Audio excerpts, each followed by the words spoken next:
Buenos días a todos y a todas. ¿Cómo estamos? Bueno, bienvenidos y bienvenidas a esta charla, a este espacio imprescindible que impulsa la EAPN Castilla-La Mancha para podernos escuchar, comprender y poner sobre la mesa cómo los datos sobre vivienda, empleo y pobreza afectan a las personas, pero desde una mirada de primera mano, ¿no? Porque a veces pensamos que la pobreza no le afecta a nadie, ¿no? Y podemos tener al lado a personas que están viviendo situaciones muy extremas o de pobreza severa y no somos conscientes del impacto que eso hace en sus vidas y en el resto de la sociedad. A veces la pobreza no siempre se ve, pero se vive. Y hoy, junto a mi compañera Adelina Román, que es la encargada técnica de llevar todo el trabajo de participación con las personas en situación de pobreza de Castilla-La Mancha, y Mamen, mi compañera perteneciente al grupo de participación, pues os van a aproximar a toda esa realidad.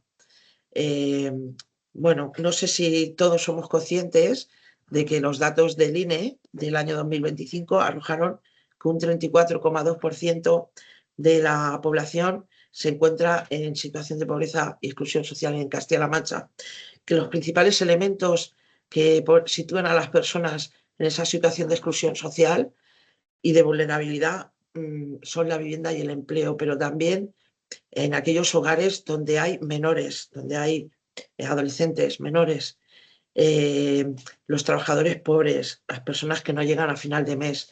Detrás de todas esas cifras hay personas, y eso es lo que esta mañana vamos a aterrizar y a poner en valor, sobre todo visibilizar, ¿no? Visibilizar que detrás de cada una cifra, de cada una de las cifras que da la EAPN en base a la encuesta de condiciones de vida que hace el INE a nivel estatal, hay personas y familias que lo pasan mal y el resto somos corresponsables, porque además la exclusión social o la pobreza no pertenece solo a unos cuantos. Cualquiera de nosotros puede pasar cualquier cosa que nos haga estar en esa situación. Por ejemplo, el acceso a la vivienda, que es un tema que van a abordar hoy Adelina y Mame, el empleo y la calidad de ese empleo y la pobreza cotidiana del día a día, la que hace que haya gente que no se puede calentar en invierno o poner climatización en verano con las altas temperaturas, o no puede o tiene que elegir si come o paga la luz. Así que, bueno, muchísimas gracias, Adelina, por, por esa inspirador taller que vamos a hacer esta mañana, ¿no? Cercano, derecho para la gente, ¿no? Y que entendamos todos que esta situación no es ajena a ninguna de nosotros. Así que muchísimas gracias y Mamen, así también te vamos a escuchar más adelante y adelante. Muchas gracias a todos los que habéis decidido compartir esta mañana con nosotros. Muchas gracias, Mar. Bueno, yo comento, la sesión de hoy se va a dividir en dos partes. En una están los resultados del estudio que se hace desde la Red Europea de Lucha contra la Pobreza en Castilla-La Mancha sobre la opinión de las personas sobre las políticas públicas, ¿vale? Sobre vivienda, empleo, calidad de vida. Y luego está la segunda parte que yo creo que es muy interesante, que tenemos a nuestra compañera Mamen, que es miembro del grupo de participación. Luego la voy a presentar también por si hay alguien que se conecta un poco más tarde. Y bueno, ella nos va a decir en primera mano su opinión, y no solamente su opinión en base a su propia experiencia, sino Mamen es la persona representativa de un conjunto de gente que lo está pasando mal en Castilla-La Mancha. Entonces, ella nos va a comentar, la podéis hacer también preguntas si lo consideráis. Hay un chat que está habilitado para que podáis hacer las preguntas que consideréis. Y bueno, sobre todo destacar que la sesión de hoy, como bien dice el título, va más allá de las cifras. Siempre estamos acostumbrados a recibir datos, a recibir porcentajes de personas y bueno, pues lo que queremos es poner voz a esos datos y esta voz es en base a experiencias reales. Cualquier duda que vayáis teniendo, me vais diciendo. Voy a compartir pantalla.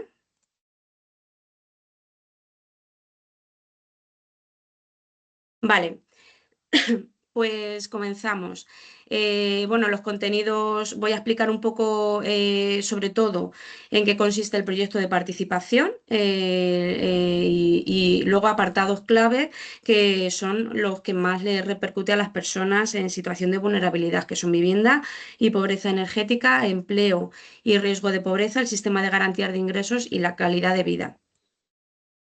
Este informe que se presenta hoy, pongo un poco el marco de todo esto, es un informe intermedio porque el proyecto de participación es bianual, es decir, tenemos 2 años para poder realizar estos avances, este estudio. Entonces, a final de año presentaremos el informe final donde habrá datos cuantitativos, donde habrá ya datos, donde habrá gráficos. Vais a ver que el informe se va a publicar en la web. Vais a ver que el informe no tiene mucho gráfico porque este avance es un avance de la opinión de las personas, que creemos que es importante. Un poco reforzar los datos de los informes que sacamos, reforzar también los datos de la encuesta de condiciones de vida, pero en base a las opiniones de las personas. Entonces, bueno, este es el informe intermedio. Los objetivos del proyecto de participación, sobre todo, consiste principalmente en que las personas en situación de vulnerabilidad sean las que evalúen las políticas sociales. También servimos de soporte para los proyectos que desarrollan itinerarios de inclusión social.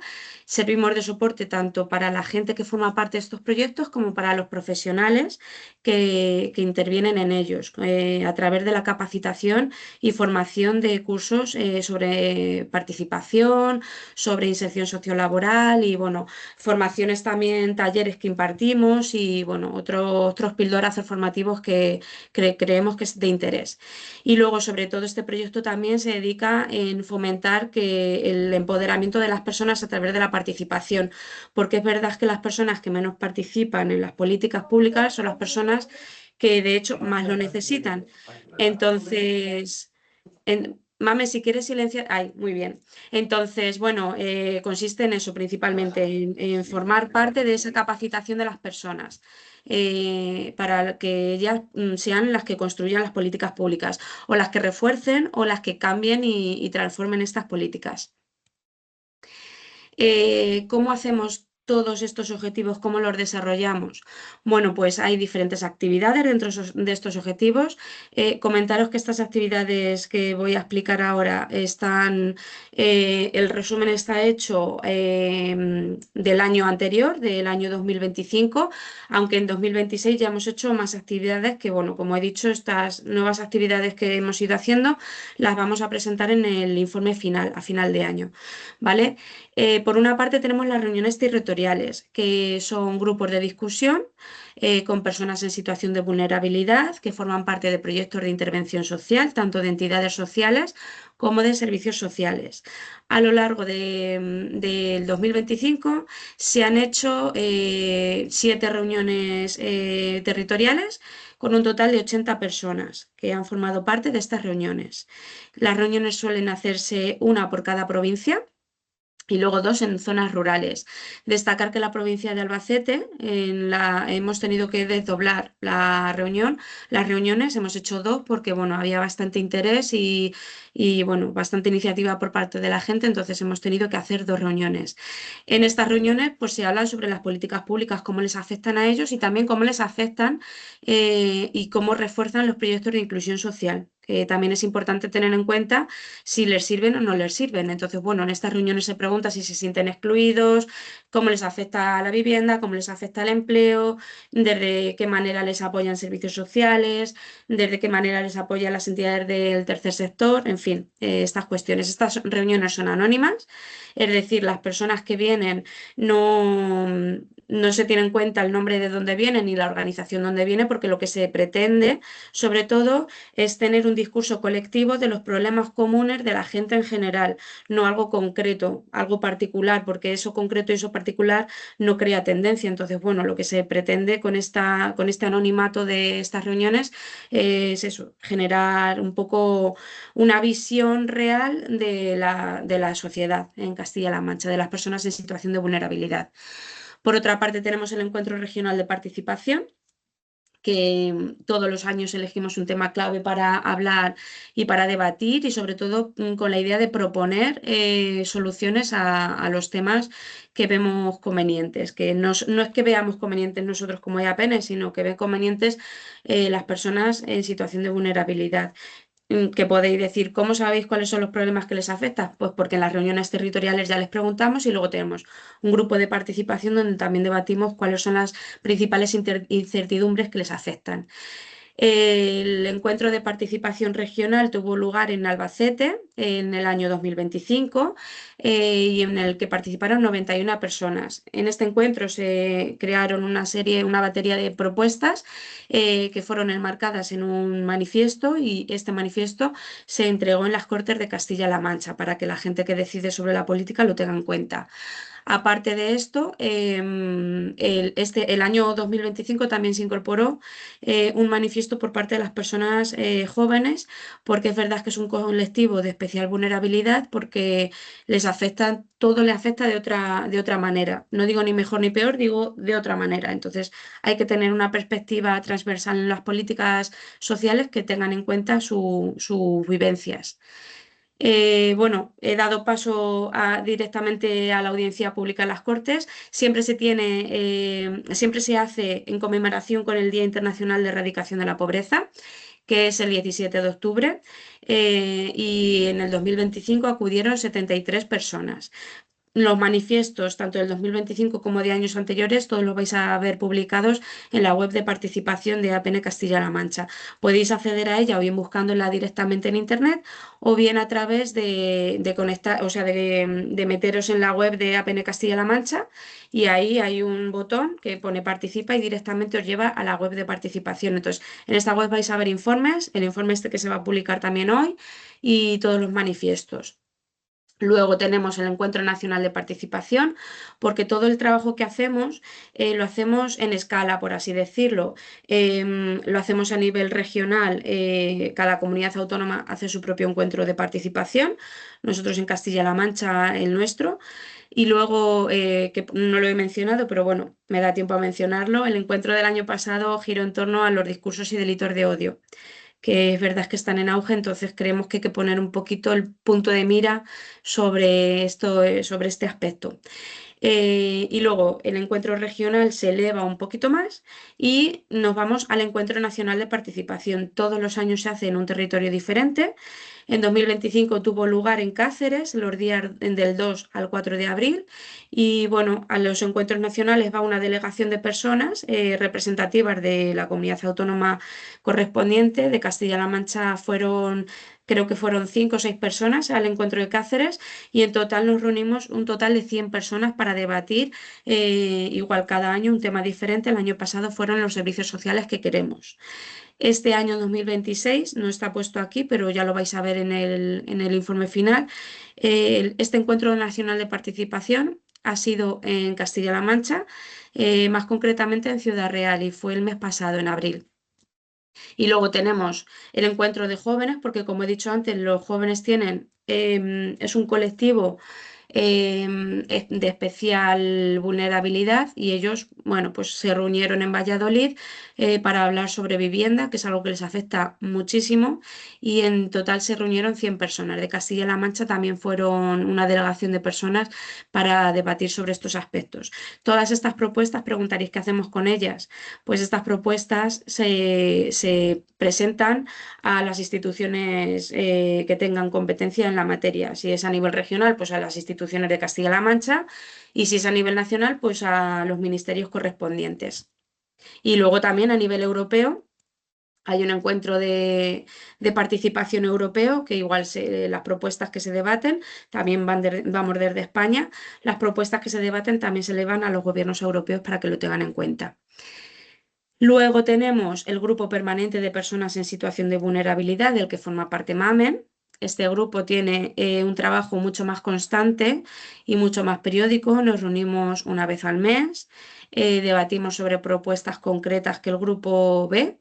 Y bueno, pues es verdad que de este grupo, que actualmente hay 23 personas, en este grupo tenemos ya además un vínculo especial.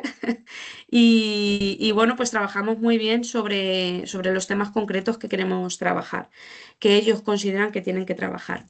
Eh, Vais a ver en la presentación y luego en el informe también lo vais a ver, unos bocadillos donde podéis leer las frases literales de las personas, porque esta presentación realmente consiste en que podáis ver cuál es la opinión de la gente sobre todo lo que hacemos y sobre todo lo que hace el gobierno y sobre todo lo que hacen las organizaciones sociales y servicios sociales. Entonces es muy importante que os leáis lo que aparece en los bocadillos. Bueno, por ejemplo, una opinión de una persona que forma parte del grupo de participación, que es un grupo de gente que hace propuestas de toda clase de pobreza y luego se propone a las cortes, a los políticos. Es un grupo de gente que en sus carnes ha sufrido pobreza o situaciones de exclusión. Vamos, ellos dan la voz, pero nosotros tenemos que alzarla. Esto es importante porque nosotros, como IAPN, no hablamos por la gente en situación de vulnerabilidad, simplemente creamos estos escenarios para que sean ellos mismos quienes puedan alzar la voz, quienes puedan decir a viva voz los problemas que tienen. Luego, de este grupo surgió una iniciativa muy bonita que yo creo que cuando surgió en ningún momento nos podíamos pensar llegar hasta donde estamos llegando, y es el podcast de Sin Derechos Estamos Apañados. El nombre del Sin Derechos Estamos Apañados lo buscó también el propio grupo. Es como muy manchego este nombre, y bueno, pues el podcast se debaten con las personas expertas en los derechos sociales que consideremos, se debaten ciertas cuestiones. Los participantes del grupo de participación son los propios entrevistadores y son ellos mismos quienes hacen y quienes plantean las preguntas a las personas expertas. Como invitados a destacar, bueno, pues aquí veis unos cuantos. Tenemos a Rosalén, tenemos a Santi Vera, el director general de Acción Social, y luego tenemos al ministro de Derechos Sociales, Pablo Bustinduy. También hemos entrevistado a Elma Saiz, la ministra de Inclusión Social, y bueno, y muchos más que podéis verlos en nuestra web de participación. Tenéis un enlace directo al programa del Spotify, el Sin Derecho Estamos Apañados, también están en YouTube. Y bueno, la verdad es que cuando empezamos con esto, ya digo, no nos imaginábamos que pudiéramos llegar a entrevistar a un ministro, que la verdad fue muy bonito y fue muy cercano. Y los participantes son muy valientes, que luchan con sus nervios y con sus barreras y son capaces de entrevistar a personas que sí que tienen bastante importancia sobre las políticas que les afectan. Luego, todo esto, todo este trabajo cualitativo lo reforzamos con datos. Estos datos vienen de un cuestionario que se presenta a lo largo de estos 2 años, del año 2025 y a lo largo del 2026. Estamos en curso todavía de recopilación de muestra. Estos cuestionarios se presentan también en formato online y en formato presencial.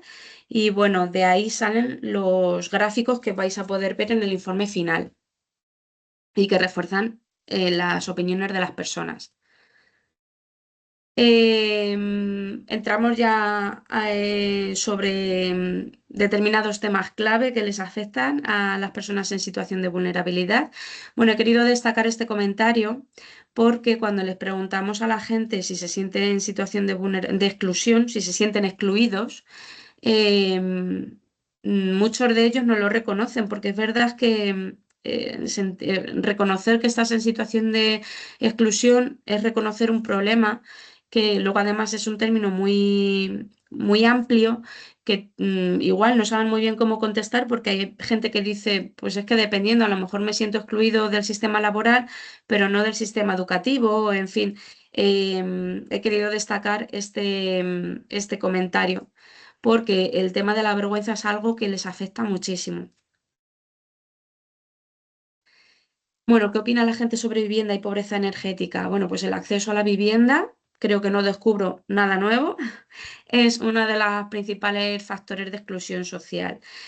Destacar que el precio de la vivienda libre en Castilla-La Mancha en el último año, en el año 2025, ha subido un 11,6% con respecto al año anterior. El incremento sostenido de los precios, además de la exigencia de requisitos para acceder a una vivienda, eh, provoca que sea inasumible para muchísima gente que no puede acceder a una vivienda. Probablemente en nuestra vida cotidiana conozcamos a personas que no tienen por qué tener una situación económica difícil, pero que les ha costado acceder a una vivienda. Pues imaginaros lo que les cuesta a personas que encima no tienen estabilidad económica acceder a una vivienda. También por cuestiones de familias que no pueden acceder a esta vivienda, cuestiones legales como personas inmigrantes, bueno, pues un montón de perfiles que no pueden acceder a una vivienda, que si es difícil para una persona que no tiene estas dificultades, imaginaros, para los que sí la tienen. Entonces, bueno, es muy difícil que la gente pueda vivir. Ahora nos comentará Mamen cuál es su opinión, también reforzar un poco todos estos comentarios. Luego también, según los datos de la encuesta de condiciones de vida, en el año 2025, estos datos se presentaron en febrero de este año y corresponden a los datos del año 2025. 14,4% de personas en Castilla-La Mancha tienen retrasos en el pago relacionado con la vivienda principal o las compras a plazos. Es decir, esto ha subido 0,5 puntos porcentuales más que en el año 2024. Hemos dicho que la presentación de hoy es para reforzar estos datos que ya sabéis porque están publicados y ya están presentados. Y bueno, pues aquí veis algunos comentarios, como por ejemplo son muchos casos que pasan últimamente, la gente se aprovecha de la desesperación y la necesidad de otra persona. Luego, este es un tema, bueno, voy a leer algunos, pero bueno, esto vais a tener la presentación, o sea que lo vais a poder leer tranquilamente y estos comentarios también están en el informe. Este es un tema que yo creo que es importante como que tomar en cuenta porque a lo mejor uno tiene toda la voluntad de cumplir, es decir, a lo mejor incluso mucho mejor que alguien que vaya con una nómina, que mucha gente, esto se refiere porque hay gente que tiene pensiones que tienen una estabilidad económica y aún así, como tienen una pensión, son pensionistas, no les dejan alquilar una vivienda. O sea que imaginaros el problema de la vivienda, a cuánta gente deja fuera. Em, bueno, cuando hablamos de la vivienda, no solamente hablamos del acceso a esta vivienda, que ya es difícil, muy difícil, sino de las condiciones de habitabilidad. Hay que tener en cuenta que un techo digno se lo merece todo el mundo y que no todo el mundo puede acceder a este techo digno. Vemos que también en la encuesta de condiciones de vida, un 19,30% de la población en Castilla-La Mancha no puede permitirse mantener la vivienda con una temperatura adecuada durante los meses de invierno. El acceso a la vivienda, sumado a el mantenimiento de los suministros de la vivienda, deja a mucha gente sin poder asumir esto, porque el aumento de los suministros básicos como la electricidad, el gas y el agua, sumada a la cesta de la compra que vamos a ver después, es como una bomba de relojería que hace que la gente tenga una bola que no pueda acceder a una vivienda y a unas condiciones mínimas de habitabilidad. Em, Leo un comentario ahora mismo para el viernes. No sé qué hacer porque esto me va a saltar los plomos cada 2 por 3. No voy a poder calentar, ni lavar, ni hacer nada con 3 críos. Este comentario se refiere a que, por ejemplo, las limitaciones de la contratación de la potencia de la luz, claro, cuando tú contratas más potencia de luz, es más caro. tu suministro va a costar mucho más. Hay gente que lo que hace es contratar potencias bajas para poder afrontar este gasto. ¿Qué pasa? Que si se tienen que calentar con estufas eléctricas y tal, los plomos les saltan cada dos por tres. Y esto se refería a que si me acuerdo que decía que estaba duchando a los críos y al mismo tiempo encendió un radiador o algo así y le saltan los plomos, entonces es que es incompatible. Tienes que decidir o ducharte con agua caliente o calentarte un poco. Entonces, el acceso a la vivienda es más una cuestión de elegir. Están constantemente eligiendo lo que les conviene, o esto o lo otro. En las políticas de las elecciones están más bien elecciones. Luego el coste de la vida con la cesta de la compra, pues un poco lo mismo. El aumento de los productos básicos es otro factor que se suma a todo lo anterior. Es otro factor más que impide que la gente pueda acceder a las condiciones mínimas de habitabilidad. ¿Qué pasa con todo esto? Pues que tenemos los datos de la encuesta de condiciones de vida que están relacionados con la carencia material y social severa, que más adelante vamos a ver los ítems concretos que afecta a todo esto. Y bueno, pues especialmente el ítem relacionado con no puede permitirse una comida de carne, pollo, pescado o equivalente para vegetarianos al menos cada 2 días. Hay un 38,30% de personas en Castilla-La Mancha que están en esta situación. Eh, y la gente se preguntará, ¿pero por qué? Bueno, pues por todo esto que hemos estado contando. El acceso a la vivienda con los requisitos, la subida de los suministros, la subida de la cesta a la compra. Luego no nos sorprendamos tener estos datos. Leo un comentario, por ejemplo. Es que cómo se ha puesto hoy la vida, 1.300 euros, cobrando 1.300 euros, es que estamos cobrando los sueldos de hace 25 o 30 años, que trabaja 9 horas mi marido, cobra 1.300 y encima con todo lo que ha subido no nos da. Es decir, ahora mismo con un solo salario en una casa, con todo lo que hay que pagar, no es suficiente para cubrir las condiciones básicas de la gente. Por ejemplo, si yo me encuentro un trabajo y tengo que dejar al niño en el aula matinal, que vale 100 euros al mes, más 100 euros del comedor, son 200 entre los gastos y todo esto no te queda casi nada. Esto es importante tenerlo en cuenta porque es verdad que, bueno, pues hay becas de comedor y, bueno, pues es verdad que hay becas que bonifican un poco todo esto, pero para el acceso a estas becas tienes que tener una situación muy, muy, muy precaria. Con un salario normal en una casa no entras. Y no entras porque se presupone que tienes dinero, pero lo que no se tiene en cuenta es cuánta renta disponible se queda a final de mes para una familia con hijos. Eso hay que tenerlo en cuenta para poder entender el porqué de este comentario. Eh, por ejemplo, si bueno, vamos a ver en cuestiones del trabajo, mira, ahora voy a pasar por ello. Ahora voy a avanzar lo de situación de trabajo. El empleo bueno, es uno de los elementos, un factor estructural que influye directamente en las trayectorias vitales. Hay mucha gente que no puede acceder a un empleo y si acceden a ello, no tienen empleos estables, salarios suficientes, es decir, un empleo a día de hoy no garantiza la superación de situaciones de vulnerabilidad y pobreza. Y un salario, como he dicho antes, un salario normal en una familia no garantiza salir de estas situaciones de pobreza. Los datos de la encuesta de condiciones de vida muestran que un 10% de la población de Castilla-La Mancha se encuentra en baja intensidad en el empleo. Esto es lo mismo a lo que en hogares en los que los miembros en edad de trabajar lo hicieron al menos un 20% del total de su potencial de trabajo durante el año anterior.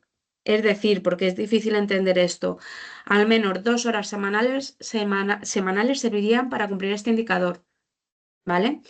La conciliación es uno de los problemas estructurales que afecta para el acceso a un empleo. No hay políticas de conciliación, o sea, hay políticas de conciliación, pero estas políticas de conciliación no están implantadas en las empresas. Una familia que tiene que dejar a sus hijos en el aula matinal, como ha dicho anteriormente. O sea, la empresa no te facilita que tú puedas entrar más tarde o que tengas una flexibilidad de horario. Hay trabajos que no se puede, pero hay otros que sí. Todo esto hace que tú tengas que acceder al comedor escolar que he dicho antes. Cuando tú accedes al comedor escolar, pierdes capacidad de ahorro porque tienes que pagar más. Al perder capacidad de ahorro porque tienes que pagar más, eres más pobre.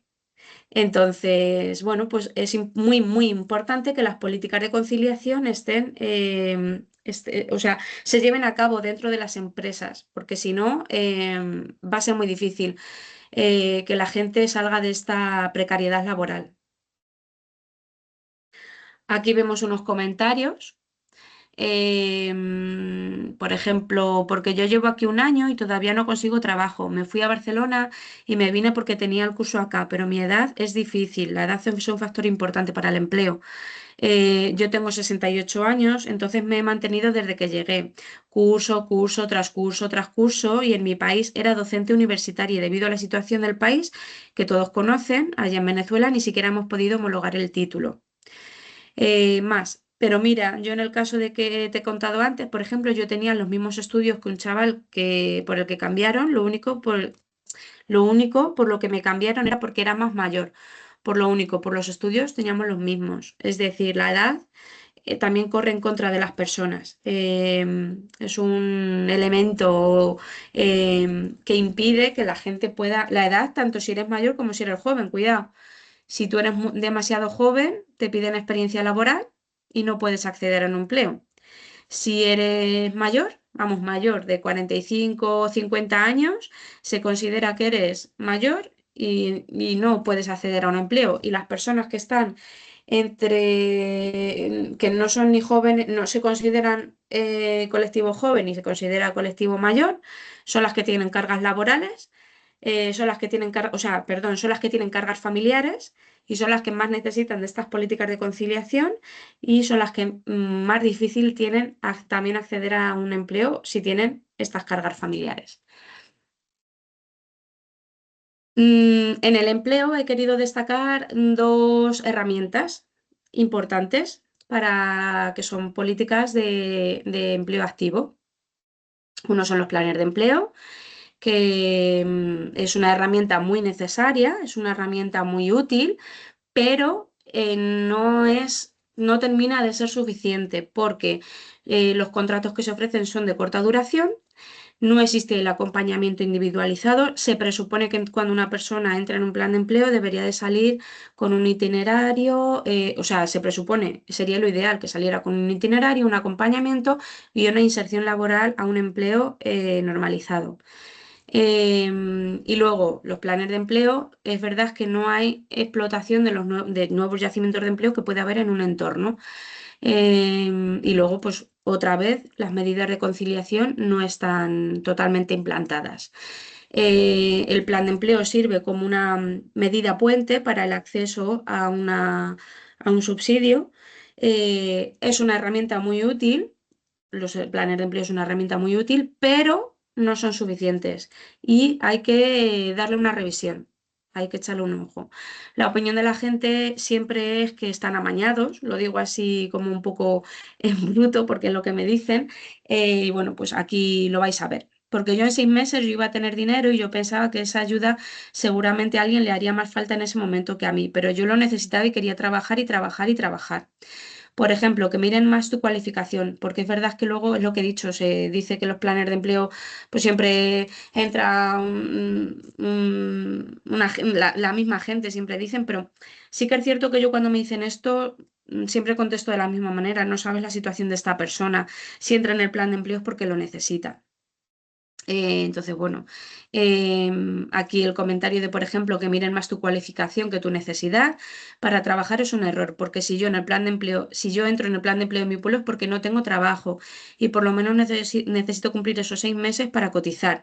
También dependiendo, yo voy a cumplir 52 años, entonces lo de la cotización es algo que me preocupa mucho. Entonces, eso porque se mira más si tengo, ¿por qué se mira más si tengo el graduado, si tengo una carrera, si tengo tal, que al fin de cuentas el trabajo que vamos a desempeñar es en un plan de empleo y no necesitas una cualificación alta? ¿Por qué no se mira más si tienes cargas familiares, cuánto tiempo llevas en un trabajo, qué ingresos entran en esta casa, tus necesidades? Esto es una opinión de las personas, ¿vale? Empresas de inserción. Es un instrumento estratégico, ahí lo pongo, dentro de las políticas activas de empleo, especialmente para las personas en situación de vulnerabilidad, porque tienen un valor añadido, que es el acompañamiento sociolaboral individualizado y con actividades económicas que se adaptan en el entorno, con la explotación de los nuevos yacimientos de empleo de la localidad donde se desarrollan. Estas empresas de inserción es un instrumento dentro de la economía social y permite la mejora de la empleabilidad de las personas en situación de vulnerabilidad. Aquí también hay opiniones de una persona que formaba parte de una empresa de inserción y bueno, pues dice, es una empresa, estamos cosiendo textil, cosiendo sofás y bueno, hice un curso, el curso es de 2 meses y estoy trabajando ahí y yo estoy súper contenta porque a mí me ha ido bien. Luego, a mí me queda 1 año y 4 meses de estar aquí en la empresa, pero sí me han hecho ver que sí voy a poder funcionar sola. Cuando salga de la empresa voy a tener 53 años. Por ahora no me da miedo ponerme autónoma porque ellos te enseñan también como emprendedor y te acompañan en todo momento del proceso. Y luego otra opinión. Entonces es una buena fórmula y sobre todo porque te tienen contratada y cobrar dinero. ¿Qué pasa? Que al final de ese empleo tiene al final un principio, tiene un final y un principio y eso está muy bien. Tiene un tiempo máximo de 3 años porque la idea es que sea un puente para el empleo, a otro empleo mejor, con más salario, con mejores condiciones y demás. Es decir, tanto las empresas de inserción como los planes de empleo son instrumentos útiles. Se deberían de reforzar más. ¿Vale? Porque a la gente sí que les sirve. Entramos en el sistema de garantía de ingresos. Bueno, pues a pesar de lo que la gente puede decir, que hay mucha gente viviendo de ayudas, la realidad es que hay poca gente viviendo de ayudas. No pueden acceder a esas ayudas, ahora veremos por qué. En el marco de un poco la fotografía que se ha hecho sobre el empleo y sobre la vivienda y el coste de vida, es muy necesario reforzar a la gente con garantía de ingresos para permitir, para que ellos puedan permitirse tener un nivel básico de ingresos y que cubran sus necesidades básicas y afronten esta pobreza severa y esta exclusión. La tasa AROPE para el 2025 alcanza un 34% de la población de Castilla-La Mancha y un 25,9% de personas que se encuentran en riesgo de pobreza.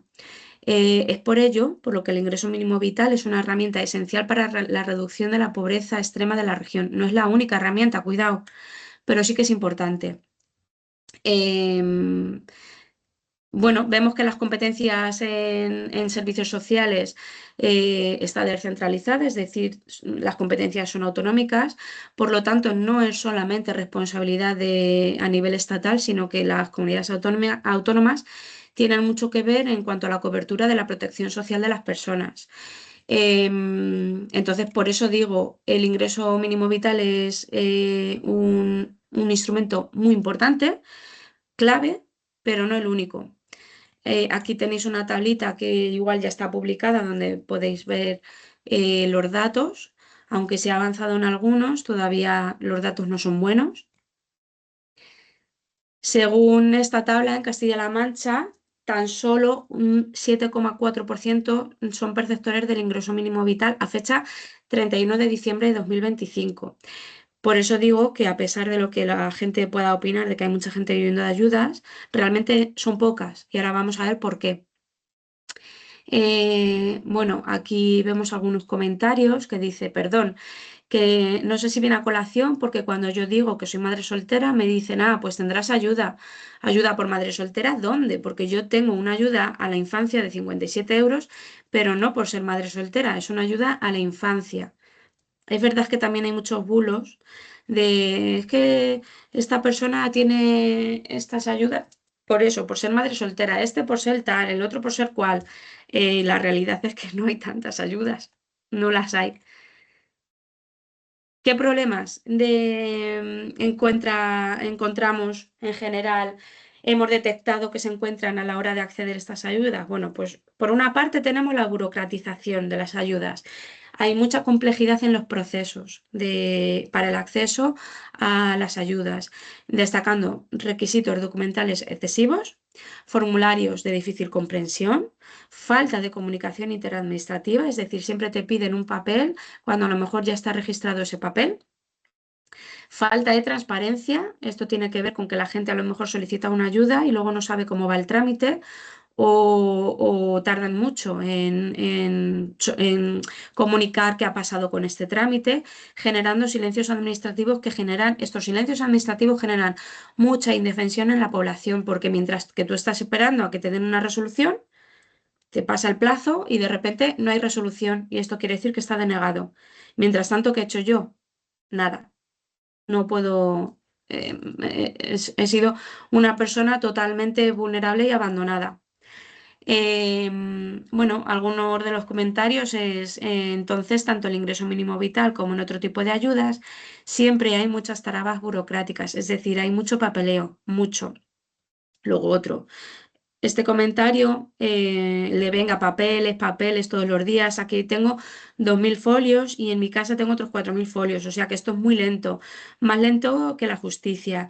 Y yo no me explico o no me explico de verdad para conseguir un ticket de comida y menos mal que hay, como es anónimo, no puedo nombrar, me da comida. Quieras que no, voy saliendo de ahí. Este comentario, además lo recuerdo, y es que lo estoy viendo ahora mismo, fue un señor que vino con una carpeta de papeles, o sea, los vi, 2000 no, pero un montón de papeles sí que iba a todo lo que venía. Y fíjate que era una reunión informal con personas que se encuentran en situaciones como él, pero como no sabe nunca en qué momento le pueden pedir o reclamar o está como estaba que no sabía cómo solucionar su problema, pues vino con la carpeta con sus papeles para demostrármelo. Otro de las trabas para el acceso a la garantía de ingresos, la exclusión digital. Es verdad que a raíz de la pandemia la digitalización de los procesos administrativos ha mejorado la gestión y la eficiencia del sistema de prestaciones. Es decir, para un conjunto de personas que ahora mismo estemos con sedes electrónicas y tal, ha facilitado mucho. Es verdad que ha facilitado la vida a mucha gente, pero sigue habiendo un conjunto de personas que no pueden acceder a Internet, que no tienen medios tecnológicos, un acceso a un ordenador, un móvil con datos o un dispositivo preparado porque a lo mejor ya está obsoleto. Es decir, todavía hay muchísimas barreras en cuanto al acceso a la digitalización. Hay mucha falta de competencias digitales. Las sedes electrónicas hay algunas que son intuitivas, pero hay otras que no. Todo esto hace que la gente no pida estas ayudas. Uno de los ítems que se valora en la carencia material y social severa es no poder permitirse una conexión a Internet. Todavía hay un porcentaje de personas que no puede acceder. Ahí tenéis los datos. Pero bueno, más que los datos es muy importante los comentarios. ¿Se puede vivir sin internet? Es que se podría vivir, pero ahora mismo no puedes vivir sin internet. Para buscar un empleo, ¿cómo lo haces? Esto sí que es cierto que el acceso a internet no es solamente para acceder, porque evidentemente la garantía de ingresos también tiene que ver con un empleo, claro, indudablemente. Entonces, a día de hoy las búsquedas de empleo también se hacen por internet.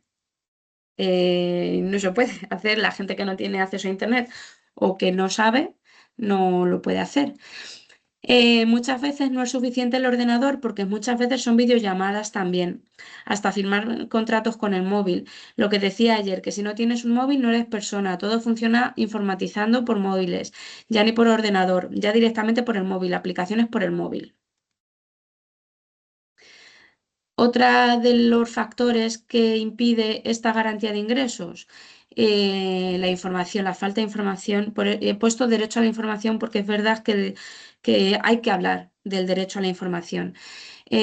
Tras el análisis de todas las aportaciones que se han recogido a lo largo de este estudio, refleja cómo la información es un factor determinante para el ejercicio efectivo de los derechos sociales. Hay gente que no sabe muy bien a qué ayudas tiene derecho o qué papeles necesita o dónde ir o quién se encarga de esto. Y todo esto, sumado a la exclusión digital, sumado a la burocratización, hace que exista un problema de non-TICAP muy gordo. Non-TICAP es personas que a priori son posibles perceptoras de una ayuda, no pueden hacerlo por X cosa, por X circunstancia. Hay que atender muchísimo, además hay estudios del por qué la gente no accede a estas ayudas, entonces es muy importante que las administraciones públicas tengan en cuenta los resultados de estos estudios que se hacen de por qué la gente no accede a las ayudas. Un comentario, ya, pero yo me refiero a que a veces no tenemos información y ellos no se molestan, tienen que moverte. Pero hay cosas, yo por ejemplo me he enterado de muchas cosas aquí, yo no sabía cómo buscaba, a dónde, cómo y de qué manera, no tenía conocimiento. Entonces, claro, si tú ya sabes, si te molestas o cuando sale y te molestas, pero si no tienes información, ellos no te la hacen llegar. Aquí hay una parte que también se reconoce por parte de las personas que tienen situaciones de vulnerabilidad, que el derecho a la información es en doble dirección. Por una parte, la obligación de las administraciones sobre la información, a informar, y por otra parte, como ciudadano, tienes una parte de corresponsabilidad que tienes que saber y tienes que informarte, pero tienes que saber dónde. Entonces, se reconoce que no, o sea, esto no se vuelca toda la culpa a las administraciones públicas, hay una parte de corresponsabilidad ciudadana, pero al final las administraciones públicas son el Estado, es quien tiene que garantizar los derechos de las personas. Entonces, sí, tienen muchísima responsabilidad sobre este tema. Calidad de vida. La calidad de la vida está íntimamente ligada a todo, o sea, los factores económicos que se han descrito anteriormente generan situaciones de vulnerabilidad mental, vulnerabilidad física y vulnerabilidad social. Tanto es así que se tiene que tener en cuenta que hay ítems que miden dentro de la tasa AROPE que están relacionados con todas estas circunstancias de la red social. Por ejemplo, no se puede permitir irse de vacaciones fuera de casa al menos una vez al año. Esto es salud mental, no son caprichos de las personas, estos ítems en general. No puede permitirse reunirse con amigos y familiares para comer o tomar alguna vez al mes. No puede participar regularmente en actividades de ocio tales como deporte, cine, conciertos. No se puede gastar una pequeña cantidad de dinero en sí cada semana. Esto es salud mental. Esto repercute muchísimo en la salud mental de las personas, porque si después de todos los problemas de vida que se tiene en cuanto a la vivienda, en cuanto a la garantía de ingresos, en cuanto al empleo, si encima de todo esto no tengo a nadie con quien a lo mejor poderme tomar un café o una familia con hijos no pueda ir a tomar un helado, es salud mental. Y cuando esto no está cubierto, pues la gente es muchísimo más vulnerable psicológicamente. Y en toda esta vulnerabilidad psicológica es necesario atender a cuestiones de salud, agilizar cuestiones de que el sistema de salud público agilice y es algo que se está pidiendo muchísimo, agilice consultas médicas, psicológicas, terapias, que no se atienda solamente a cuestiones de medicación y que se ayude a la gente también, porque al final el bienestar social está conformado por varios pilares y no son solamente servicios sociales. Estos pilares son, es la salud, es la educación, es el empleo y todo tiene que unirse y estar interconectado para que la gente pueda, cuando tú tienes cubierto todo esto, pues a lo mejor una persona que se siente mentalmente fuerte, estable, porque tiene su salud mental bien, porque puede ir a tomar algo con un amigo, eh, salir a lo mejor pues yo me siento empoderada y bien y contenta y tengo ganas de trabajar porque estoy preparada para trabajar. Cuando esto no es así, bueno, pues ¿quién con depresión tiene opciones de ir a trabajar? Sí, muchas veces en general probablemente tengamos día de decir, uff, qué pereza hoy. Pues imaginaros qué pereza hoy sabiendo que tengo que pagar una factura, que tengo que pagar la comida, que tengo que pagar esto de mis hijos. O sea, no nos queremos ver envueltos en estas circunstancias. Bueno, aquí hay comentarios como, bueno, la falta de agilidad en el acceso a la salud mental no es normal.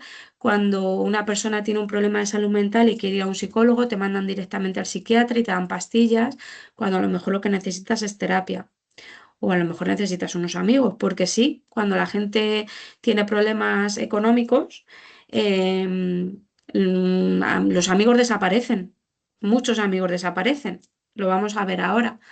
Entonces, bueno, mira, redes de apoyo. La acumulación de dificultades económicas, laborales, administrativas genera sentimientos de frustración, pérdida de control sobre el propio proyecto vital y algunos casos de aislamiento social. La soledad no deseada no solamente, o sea, existe, para muchas personas existe una soledad no deseada. Eh, Porque se provoca, o sea, porque la reducción de las redes de apoyo y el debilitamiento de la participación social y comunitaria hace que una persona, cuando tú, pues, se genere en situaciones de aislamiento, efectivamente. Entonces, esto es muy importante echarle un vistazo, porque es verdad que cuando una persona está mal, a todos nos pasa tener un amigo, tener un familiar, tener una red de apoyo, te levanta el ánimo y te favorece. Por esto también es muy importante la participación social, porque es otro de los instrumentos que ayuda a que la gente se sienta bien. No porque queramos que no participar, porque es que nos viene bien, no. Es porque, bueno, lo hemos visto en el grupo de participación, personas que a priori no han dicho es que a mí nunca me han escuchado y de repente entrevistar o hablar con el relator de la ONU o entrevistar a un ministro o que se le sienta escuchado en general, sí, pues sube la autoestima de la gente porque es muy necesario, ¿eh? Porque que tú te sientas bien contigo misma es muy necesario. Comentarios, por ejemplo, lo que pasa cuando estás en situación mala, se pierden los amigos, cuando estás bien todo funciona bien. Cuidado, no todo el mundo. Quiero decir que hay gente que sí que tiene redes de apoyo estables, pero por desgracia la gente en situación de vulnerabilidad, sus relaciones también son inestables. Para todo esto, hemos querido echarle un ojo a los proyectos sociales, al apoyo y al acompañamiento social, si es útil o no, porque, oye, también hay que echar un ojo y hay que ser autocríticos.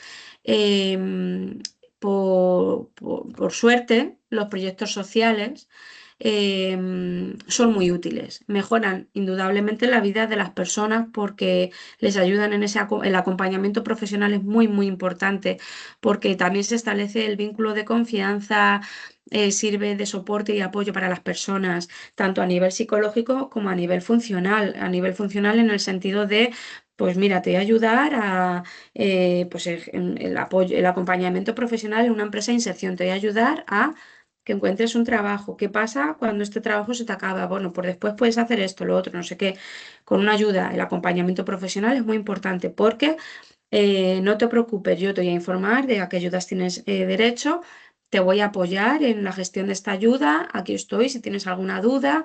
En fin, el acompañamiento profesional y los proyectos sociales son muy, muy, muy, muy importantes porque es que mejoran la calidad de vida de la gente, mejoran los proyectos sociales de las personas. No los, o sea,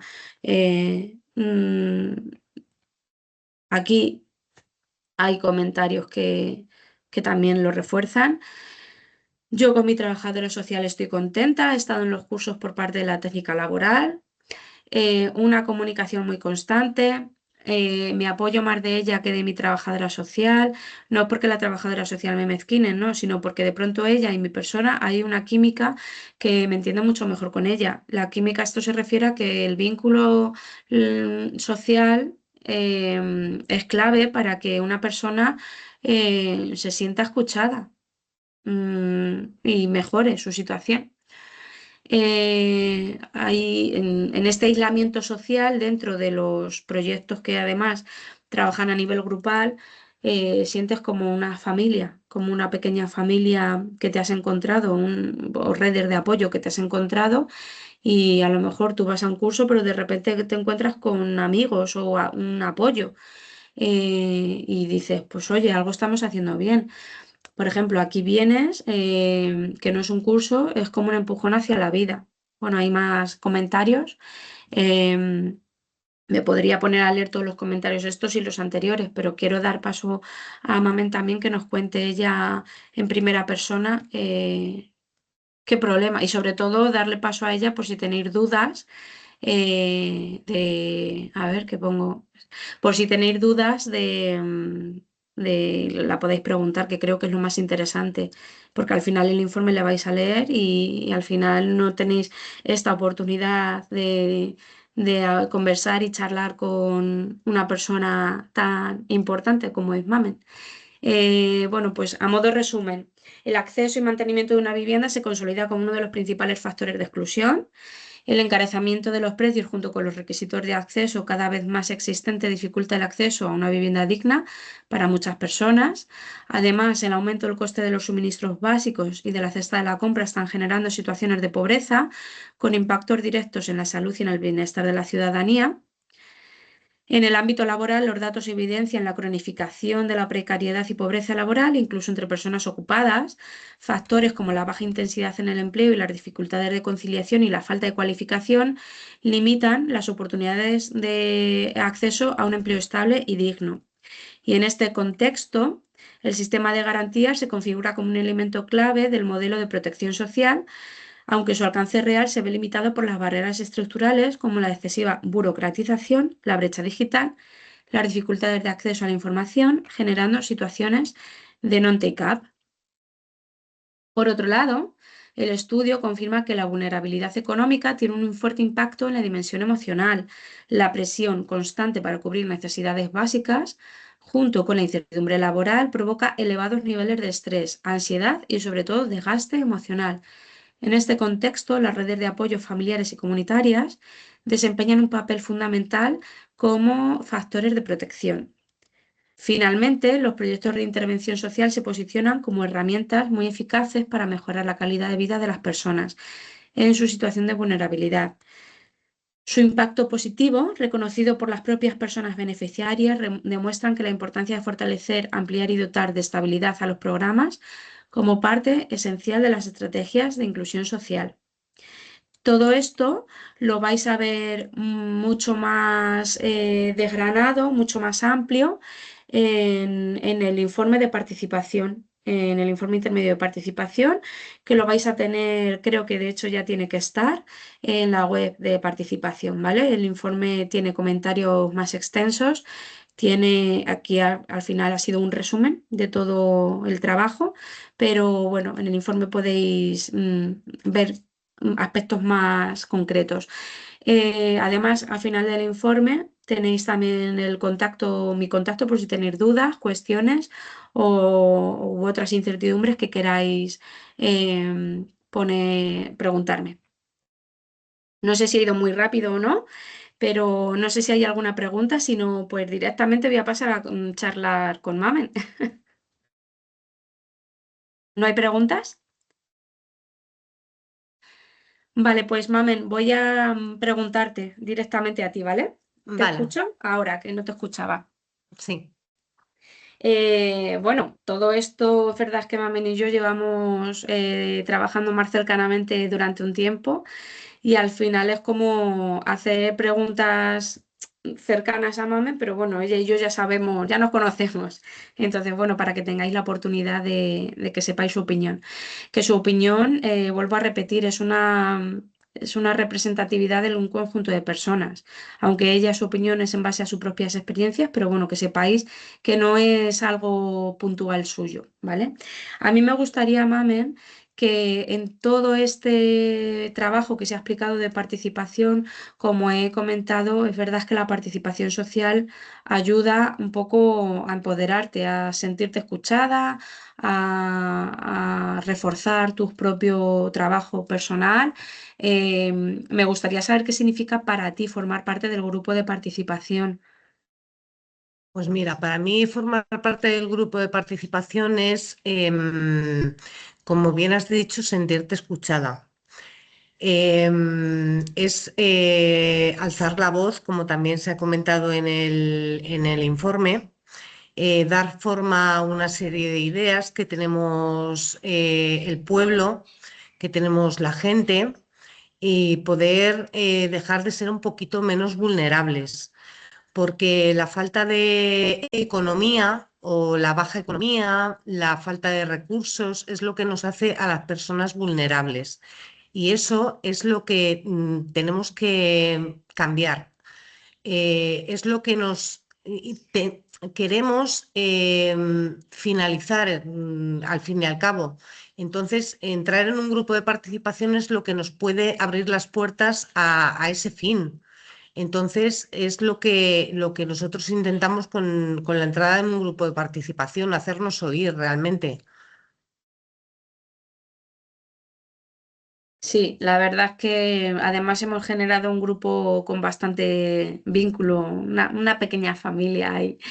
Y bueno, y sobre todo también porque tenéis la oportunidad de preguntar y conversar con personas que deciden sobre políticas, Claro, personas relevantes. realmente hemos tenido la oportunidades muy buenas de hablar con gente importante y de hacerles llegar preguntas muy interesantes. Entonces, sobre todo este año ha tenido mucho valor y mucho peso las preguntas que les hemos hecho, porque muchas de ellas han sido muy comprometedoras. Entonces sí que se ha puesto muy en valor lo que hemos conversado con ellos. Y Mamen, en cuanto a la oportunidad que habéis tenido de preguntar o sea, a gente importante, a mí me gustaría que nos contaras si te has sentido escuchada, si crees que o sea, o simplemente ha sido un paripé o realmente hay una preocupación para cambiar la situación. Entendemos que esa preocupación por el cambio no puede venir solamente desde un punto, en un conjunto de un gobierno en general y tal, pero a mí me gustaría saber si te has sentido cómoda, si te han hecho sentir escuchada, no sé. Mira, sobre todo en la entrevista que le hicimos a Pablo Bustinduy, al ministro, yo me sentí muy escuchada. La verdad que se preocupó bastante y fue una entrevista muy cercana. El ministro estuvo muy atento, nos preguntó cosas muy personales y la verdad que yo le vi muy implicado en la entrevista. Entonces, sí que a lo mejor no está en su mano cambiar todo lo que él quisiera, pero sí que se implicó mucho. Entonces, yo le vi muy concienciado con la causa. Qué bien. Y luego, de todas estas preocupaciones, Mamen, vivienda, empleo, garantía de ingresos, em, ¿cuál dirías tú que es lo que más preocupa en general? o si es un conjunto de gente, o sea, A ver, de en preocupaciones. realidad es un conjunto de todo, pero la vivienda ahora mismo es lo que preocupa a la mayoría de las personas, Ujú, porque es como de lo que habla todo el mundo, ¿no? Es como hay un pánico, un panic attack con el tema de la vivienda. Pero realmente yo creo que la gente está entrando en un problema de salud mental, como tú has comentado antes, por la baja economía que tiene el país. Entonces, porque si tú no estás bien con tu salud mental, es todo un círculo, ¿no? Entonces, tú no tienes salud mental, no tienes economía, no tienes vivienda y es todo una pescadilla que se muerde la cola. Pero realmente la vivienda es el punto clave que ahora mismo la ciudadanía tiene en el punto de mira. ujú. Sobre vivienda vamos a tener oportunidades de trabajar concretamente en el encuentro de participación regional, que será en septiembre. Todavía no os puedo decir fecha, pero va a ser en septiembre. Luego, en cuanto a al sistema burocrático para el acceso a las ayudas, me gustaría que dijeras, o sea, sabemos las trabas burocráticas que existen, pero me gustaría que me dijeras los sentimientos de frustración que puede llegar a generar esta circunstancia, porque la gente yo creo que no es consciente de esa frustración. Es verdad que tenemos frustración cuando queremos acceder, ahora mismo acceder al Educamur CLM, una sede electrónica, pues, te hablo una sede electrónica en general cuando recuerda tu contraseña, la he olvidado, tal, y esto te frustra a ti y no te va a dar la vida en ello, tú imagínate que no Pues puedes mira, acceder a esto cuando encima es, necesitas esa garantía de es ingresos. muy complicado porque todavía sigue habiendo problemas con, como dices tú, con eso de las contraseñas que te caducan a los 15 días, has cambiado el número de teléfono, tienes que volver a la seguridad social o a un organismo estatal para que te vuelvan a cambiar la clave. Luego, bueno, sistemas burocráticos que no tienen sentido y que se podrían agilizar muchísimo más. Eso a la gente le frustra. Nos frustra también muchísimo que no la desinformación. La desinformación y que no esté todo registrado bajo un DNI cuando tú, igual que tú llegas a Hacienda y te dicen, tienes que pagar esto porque te pertenece pagar estos impuestos y estas tasas y esto, y todo está centralizado. Para pagar todo está centralizado, pero para recibir no está nada centralizado. Entonces, igual que para pagar está todo centralizado, para que te paguen a ti, debería estar todo centralizado igual bajo un DNI. Entonces, no sé, deberían de darnos esa información igual que es para recibir, para dar. Entonces, creo que el sistema falla en algunos aspectos falla, que es algo a mejorar desde el sistema estatal. Entonces, eso nos frustra mucho a la población. Tema burocrático, pues lo mismo. Cada vez que tienes que hacer una gestión, pues papeles por aquí, te piden 1000 papeles y ya está muy conseguido, porque con el tema del ingreso mínimo vital ya han conseguido mucho. Han conseguido que centralizar, que tú vayas al paro y si se te acaba el paro, directamente te concedan el ingreso mínimo vital. Eso ya ha sido un logro que muchas personas terminen su empleo y de repente ya ¡pum! te concedan el ingreso mínimo vital, pero aún así tienen que seguir trabajando en ello. O sea, se han dado pasos, pero tienen que seguir trabajando en ello. Entonces, eh, digamos que hay avances, pero que tienen que seguir trabajando en ello. Y luego, Mamen, ¿cuál crees tú que es el grupo el perfil de la población que más dificultades puede llegar a tener en general? ¿Mujer, persona inmigrante o es un conjunto de todo? ¿Persona de zonas rurales? En fin, ¿o es un conjunto de circunstancias, bajo tu punto de A ver, vista? es un conjunto de circunstancias, porque si te digo las personas inmigrantes, te estaría mintiendo si no te digo las personas con hijos que también tienen sus dificultades, si te digo las víctimas de violencia de género también. Cada persona tiene su circunstancia y sus problemas, porque para, por ejemplo, el acceso a la vivienda, todo el mundo lo tiene complicado porque les piden unos requisitos que son imposibles de cumplir. Con el tema de acceso a ayudas, lo mismo, porque hay unos perfiles y hay unos requisitos que cada persona tiene que cumplir. Entonces, tienes que cumplir tu serie de requisitos y si no estás en esa serie de requisitos, pues estás fuera.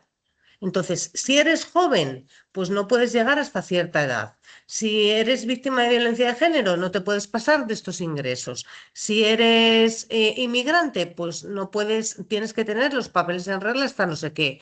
Si eres pensionista, no te puedes pasar de este baremo o tienes que tener la no contributiva. O sea, cada perfil tiene sus requisitos. Entonces, no te puedo decir que unas personas sean más vulnerables que otras porque cada persona tiene su situación. Y todo el mundo está dentro de la vulnerabilidad en su terreno.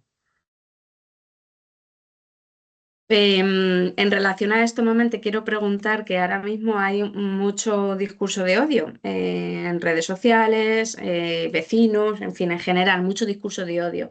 Además, vendiendo el discurso fácil de no, es que fulanitos tienen ayudas por X, fulanganitos por lo otro, tal.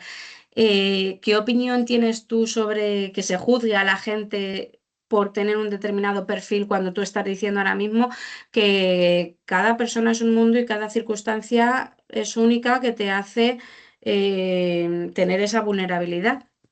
Pues exactamente lo que te estoy diciendo, que la gente no conoce lo que tiene el vecino de al lado en su casa, que cada persona es un mundo y cada persona es vulnerable por sus motivos y sus circunstancias.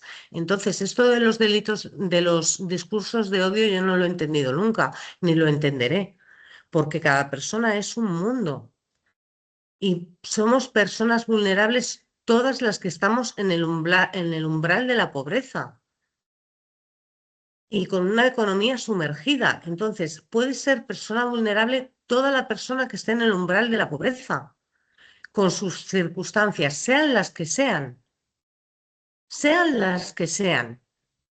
Se puede ser con muchas y múltiples circunstancias. Entonces, lo de los delitos de odio es algo aberrante. Es algo aberrante. Y esto es lo que tenemos que destruir, esos delitos de odio y esos discursos de odio. Porque cada persona tiene sus circunstancias y sus connotaciones personales. Sí. Y luego para ir terminando, Mamen, me gustaría si puedes un mensaje que quieras lanzar o una conclusión o no sé, un mensaje que quieras lanzar a las personas que nos van a escuchar. Pues mira, quiero lanzar el mensaje de que es muy importante los encuentros de participación, que la gente que tenga posibilidad, que le guste, que se anime a participar, que se anime a participar porque es muy importante hacernos escuchar, hacernos oír. Entonces, personas que estén en situación de vulnerabilidad o que no lo estén, pero que estén y que quieran representar algo, que quieran unirse a la causa, que a través de sus representantes sociales o de sus encuentros de participación cercanos, pues que se unan a nosotros y que podamos entre todos hacer más fuerza, que podamos hacer más fuerza para hacernos escuchar, que la voz llegue a donde tiene que llegar, que cuantos más seamos, más nos haremos oír. Ese es mi mensaje. Muy bien. Pues nada, por mi parte, muchísimas gracias, Mamen. Muchísimas gracias a quienes estáis hoy aquí y a las personas que lo vais a ver posteriormente. Cualquier duda, cualquier incertidumbre, el contacto está en el informe. Lo podemos pasar por el chat también. Y nada, lo que necesitéis, tanto el grupo de participación, que son siempre muy colaboradores, además con una sensibilidad especial, o sea, eso lo tienen muy bien, son muy empáticos en ese sentido. Y nada, cualquier duda a través de nuestro contacto. Muchísimas gracias, Mamen. Nada, a vosotros. Hasta luego.